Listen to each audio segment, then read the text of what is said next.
As the village square bustled with excitement on Palm Sunday, Peter couldn't help but notice Judas' unusual behavior. He watched in surprise as Judas pushed aside his favorite fufu and palm nut soup. Uncle Judas, is everything all right? Peter asked. Judas forced a weak smile, but his eyes betrayed him. I'm fine, Peter, just not feeling very hungry today. Peter took that with a pinch of salt, and it was not enough to stop Judas from hatching his evil plans. On Holy Wednesday, while Peter was sharing his concerns with Thomas, Judas was conspiring with his partners. He glanced nervously at the hooded figures surrounding him. Are you sure about this plan? Judas whispered. One of the figures stepped forward. We have no choice, Judas. The time for hesitation has passed. You know what to do. Chills traveled down his spine. When Judas showed up after the unexplained absence, Peter asked him if he has eaten, and he responded, Oh, yes, I took some sobolo and bread earlier.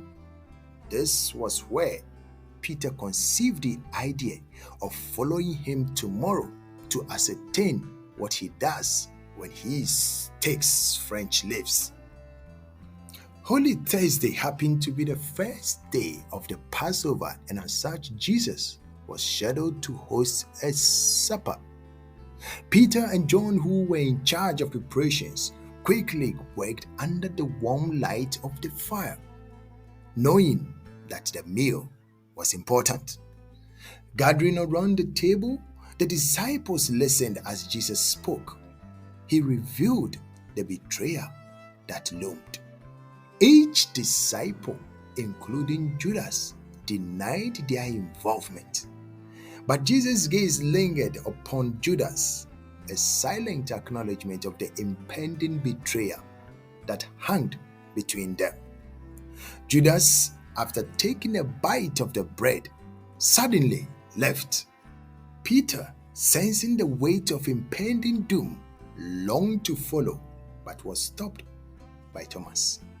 In the quiet of the Garden of Gethsemane, Jesus knelt in prayer, burdened by the weight of what was to come. Judas, torn between loyalty and betrayal, approached him.